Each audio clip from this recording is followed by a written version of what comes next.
इस flow chart में हर step sequence से दिखाया गया है। कहाँ से स्टार्ट करना है, कौन-कौन से स्टेप्स हैं और कौन से स्टेप में लोग गलती करते हैं। मैं इस वीडियो में इस कंप्लीट रोड मैप को एक्सप्लेन करूँगा, ताकि तुम्हें पता चल जाए कि प्रॉफिटेबल बनने के लिए एग्ज़ैक्ट क्या करना पड़ता है। देखो फ्लो चार्ट की स्टार्टिंग पॉइंट, यहाँ पे तुम्हें 2 ऑप्शन दिए हुए हैं। फाइंड अ मेंटोर, अगर तुम्हें कोई एक्सपीरियंस मेंटोर मिल जाए जो तुम्हें गाइड कर सके तो तुम्हारी जर्नी 50% फास्ट हो जाएगी। मेंटोर तुम्हारी कंफ्यूजन दूर करता है और तुम्हारी मिस्टेक्स को पॉइंट आउट करता है। दूसरा ऑप्शन ये है कि अगर तुम खुद से सीखना चाहते हो तो ये स्ट्रक्चर्ड अप्रोच फॉलो करो।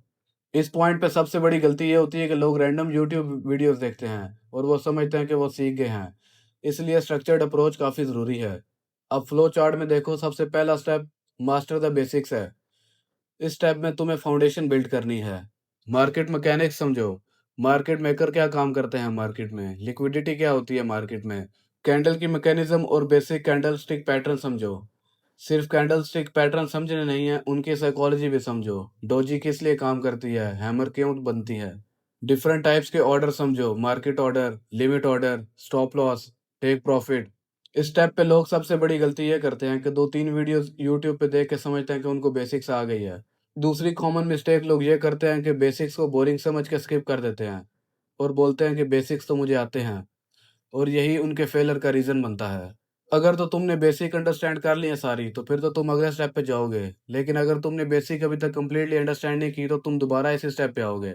अब स्टेप 2 है learn a profitable strategy. Basic सीखने के बाद तुम्हें एक स्ट्रेटजी चाहिए जिसको तुम मार्केट में इम्प्लीमेंट करो और उससे ट्रेड करो तुम। सिर्फ एक स्ट्रेटजी चूज़ करो अपने लाइफ़स्टाइल के हिसाब से। अगर तुम्हारी कोई जॉब है या तुम स्टूडेंट हो, तो तुम स्कैल्पिंग वगैरह नहीं कर सकते, तो इसलिए तुम डे ट्रेडिंग या स्विंग ट्रेडिंग की तरफ जाओ। एंट्री चेकलिस्ट ज़रूर बनाओ। तुम हर ट्रेड लेने से पहले 5 या 6 पॉइंट्स चेक करो। Fix risk to reward ratio target करो। मतलब अगर तुम एक ट्रेड पे $100 का लॉस कर रहे हो, तो तुम प्रॉफिट वाली ट्रेड पे $200 या $300 बनाओ।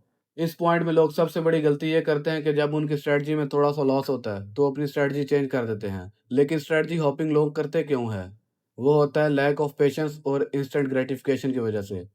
लोग समझते हैं कि कोई मैजिकल स्ट्रेटजी उनको मिल जाएगी जिसका विन रेट 100% होगा, जो कि ऐसा है ही नहीं। ऐसी कोई स्ट्रेटजी एग्जिस्ट ही नहीं करती। एक एक स्ट्रेटजी को मिनिमम 6 मंथ के लिए फॉलो करो, तब जाके पता चलेगा कि स्ट्रेटजी प्रॉफिटेबल है या नहीं। दो तीन लॉसेस से डिस्करेज हो के 2-3 लॉसेस से डिस्करेज हो के स्ट्रेटजी चेंज ना करो। इस स्टेप में लोग जो दूसरी कॉमन गलती करते हैं वो ये है कि कॉम्प्लेक्स स्ट्रेटजी चूज करते हैं। लोग सोचते हैं कि जितनी स्ट्रेटजी कॉम्प्लेक्स होगी उतना ज़्यादा प्रॉफिट देगी, जो कि बिल्कुल गलत है। जो सिंपल स्ट्रैटेजी होती है आप उसको बार-बार रिपीट भी कर सकते हो और वही आपको कंसिस्टेंटली प्रॉफिटेबल बनाएगी। अगर तो तुमने एक स्ट्रैटेजी सीख ली है तो तुम अगले स्टेप पे जाओगे। लेकिन अगर तुमने नहीं सीखी तो तुम दोबारा इसी स्टेप को रिपीट करोगे और तब तक करते रहोगे जब तक तुम्हें कोई प्रॉफिटेबल स्ट्रैटेजी मिल नहीं जाती। तीसरा स्टेप है रिस्क मैनेजमेंट। इसमें कंप्लीट रिस्क का फ्रेमवर्क है। पोजीशन साइजिंग का तरीका सीखो। मैक्सिमम हर ट्रेड पे 1 या 2% रिस्क करो। ये रिजिड रूल है, फ्लेक्सिबल नहीं। Stop loss placement technical analysis के हिसाब से करो। डेली लॉस लिमिट सेट करो और अगर वो लिमिट हिट हो जाती है तो फिर तुम अपना सेटअप छोड़ दो। फॉर एग्जांपल 2% लॉस या 3% loss in a day. Monthly targets realistic रखो, 3 to 5% अ मंथ। 100% का एम ना करो। रिस्क मैनेजमेंट में जो सबसे बड़ी गलती करते हैं लोग, वो लोग समझते हैं कि ये ट्रेड पक्की विनर होगी, तो इस वजह से अपना पोर्टफोलियो का एक बड़ा पार्ट उस ट्रेड में रिस्क कर देते हैं। For example 15 to 20%। और अगर वो ट्रेड लॉस हो जाती है तो उनका पोर्टफोलियो का एक बड़ा पोर्शन एक ही ट्रेड में चला जाता है। दूसरी जो कॉमन मिस्टेक गलती लोग करते हैं, वो ये करते हैं कि लोग अपना स्टॉप लॉस मूव कर देते हैं। जब मार्केट उनका स्टॉप लॉस लेने आती है, तो वो इस चीज़ को एक्सेप्ट नहीं कर पाते कि उनका लॉस होने वाला है, तो वो अपना स्टॉप लॉस नीचे कर देते हैं और ये उम्मीद करते हैं कि मार्केट दोबारा वापस आ जाएगी। यही गलती लोगों का अकाउंट लिक्विडेट कर देती है। तीसरी गलती जो लोग करते हैं वो ये है कि रिस्क टू रिवॉर्ड पे फोकस नहीं करते। लोग समझते हैं कि छोटा-छोटा प्रॉफिट भी सही है, लेकिन जब उनका लॉस होता है तो वो उनका पूरा हफ्ते का प्रॉफिट खा जाता है। पोजीशन साइज़ इग्नोर करना, ये फोर्थ मिस्टेक है जो लोग करते हैं। लोग बिल्कुल फिक्स लॉट साइज़ हर ट्रेड में यूज़ करते हैं। इसकी वजह से अगर उनका स्टॉप लॉस हिट हो तो कभी उनको ज़्यादा नुकसान हो जाता है और कभी टीपी हिट हो तो उनको प्रॉफिट उतना नहीं होता जितना उनको होना चाहिए था। ये गलती कंपाउंड इफेक्ट को किल कर देती है। अब तक तो तुम फ्लो चार्ट का स्ट्रक्चर समझ गए होगे। अगर तो तुमने रिस्क मैनेजमेंट मास्टर कर लिया है तो तुम अगले स्टेप पे जाने के लिए तैयार हो। लेकिन अगर तुमने रिस्क मैनेजमेंट मास्टर नहीं किया तो तुम दोबारा इसी स्टेप पे रहोगे जब तक तुम रिस्क मैनेजमेंट को मास्टर नहीं कर लेते। चौथा स्टेप जो कि बहुत इंपॉर्टेंट स्टेप है, वो है बैक टेस्टिंग। इस स्टेप पे आपके स्ट्रेटजी की वैलिडेशन होती है। हिस्टोरिकल डेटा पे 200 या 300 ट्रेड्स का डेटा कलेक्ट करो अपनी स्ट्रेटजी का। डिफरेंट मार्केट्स में अपनी स्ट्रेटजी को टेस्ट करो।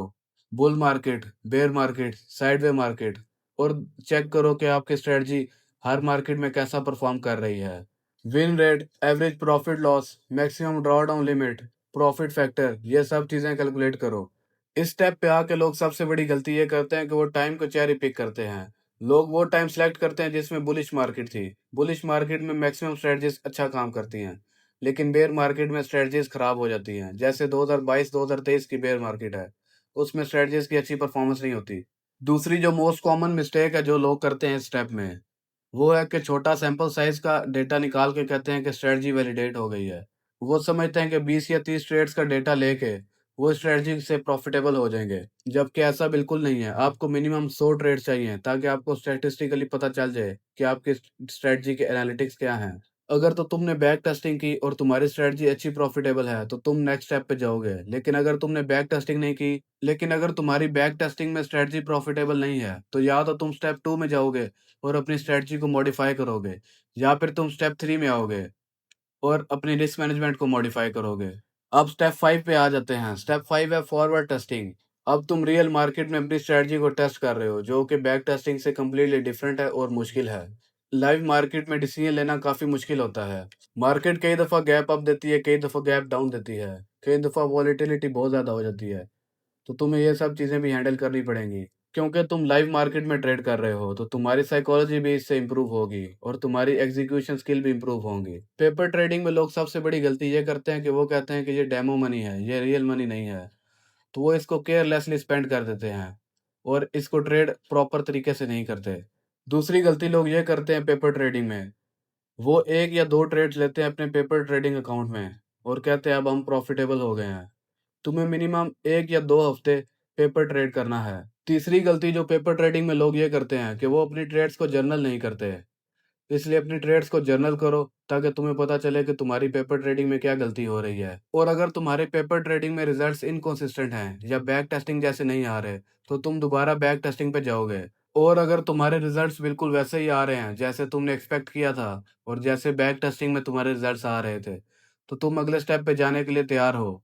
स्टेप 6 है साइकोलॉजी एंड डिसिप्लिन। इस स्टेज पे आके सबसे इंपॉर्टेंट स्टेप यही है और इस स्टेप पे तुम्हें कंटिन्यूअसली काम करना पड़ेगा। अपने रिटर्न रूल्स बनाओ और उनको स्ट्रिक्टली फॉलो करो।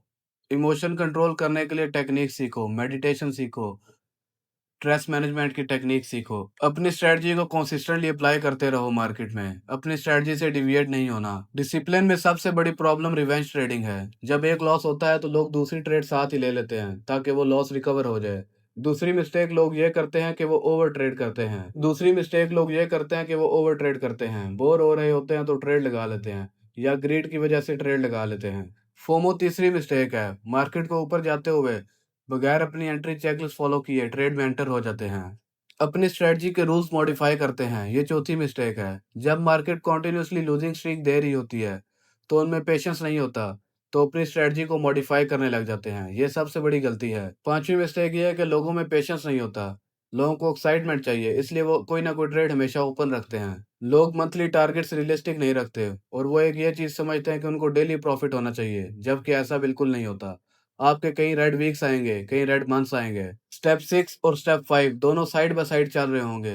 जब तुम पेपर ट्रेडिंग कर रहे होगे तब भी तुमने इन सब स्टेप्स को फॉलो करना है। और अगर तुमने पेपर ट्रेडिंग में इमोशनली स्टेबल होकर ट्रेडिंग की है तो लास्ट स्टेप है कि अपना लाइव अकाउंट लो या किसी प्रो फर्म का अकाउंट लो और उस पर ट्रेड करो। इस फ्लो चार्ट का सबसे बड़ा लेसन ये है कि तुमने सीक्वेंशियल अप्रोच फॉलो करनी है। अगर एक स्टेप तुम्हारा इनकम्प्लीट है तो नेक्स्ट स्टेप पे जंप नहीं करना, तुमने उस स्टेप को पहले कंप्लीट करना है। हर स्टेप में एरोस बैकवर्ड भी हैं, तो अगर तुम्हारी एक स्टेप में प्रिपरेशन सही नहीं है तो तुम दोबारा पिछले स्टेप पे जाके उसे मास्टर कर सकते हो। ज्यादातर traders non linear approach follow करते हैं, कोई सीक्वेंशियल अप्रोच फॉलो नहीं करते, रैंडमली स्टेप्स पे जंप करते हैं। इसी वजह से वो कंसिस्टेंटली फेल होते रहते हैं। ये फ्लो चार्ट तुम्हारा जीपीएस है ट्रेडिंग जर्नी का। इसको स्टेप बाय स्टेप फॉलो करो, इसमें शॉर्टकट लेने की जरूरत नहीं है। हर स्टेप कंप्लीट होने पे सेल्फ असेसमेंट करो। अगर तुम्हारा कॉन्फिडेंस डाउन है तो दोबारा उसी को प्रैक्टिस करो। अगर तुमने इस रोड मैप को फॉलो किया तो तुम गारंटेड प्रॉफिटेबल बन जाओगे। बस डेडिकेशन और पेशेंस चाहिए। अगर पर्सनली मेरी गाइडेंस में ये रोड मैप फॉलो करना चाहते हो और प्रॉफिटेबल बनना चाहते हो तो डिस्क्रिप्शन में लिंक है, वहां जाके ज्वाइन कर लो। अगर वीडियो हेल्पफुल लगी तो लाइक करो और कमेंट्स में मुझे बताओ कि तुम्हें करंटली क्या प्रॉब्लम फेस हो रही है, मैं उसका सलूशन बताऊंगा तुम्हें।